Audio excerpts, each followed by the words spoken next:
Sobrang nawindang nga ang mga netizen, especially ang mga Filipino fans ng Meteor Garden.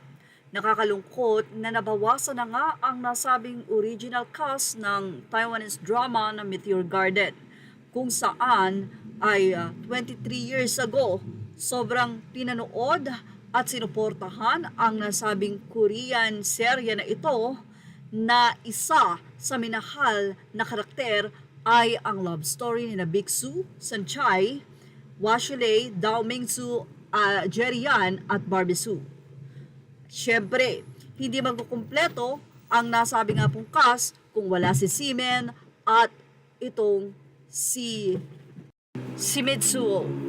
Dito lamang ay nag-post nga ng isang blanco at kulay itim si Ken Chu sa kanyang Instagram 4 hours ago matapos ang balita na pumanaw na nga si Barbie Su o mas kilalang si Sanchai sa Meteor Garden.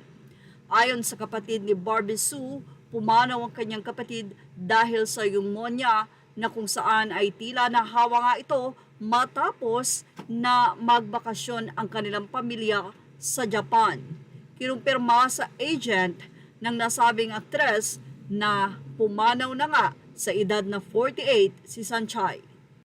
Ilan sa mga naging komento sa nasabi nga pong post ni Ken Chu upang alalahanin ang Meteor Garden, say ng mga netizen, "Forever in my memories, one of the coolest in my teen years. Meteor Garden was my turning point, becoming a fangirl to other Asian dramas and music. That is not my language." Say pa rin isa, "Grabe ang pagmamadali namin. Makauwi galing sa school para lang maabutan namin ang palabas na ito.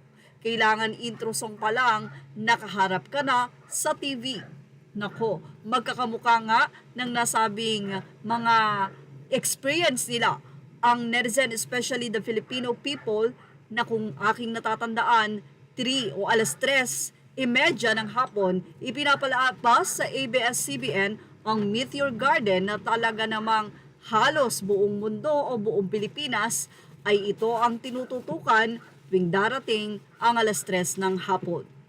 Well, mula sa Showbiz Snap, mahigpit na yakap sa buong pamilya na iniwan ni Barbie Su, aka Sanchai.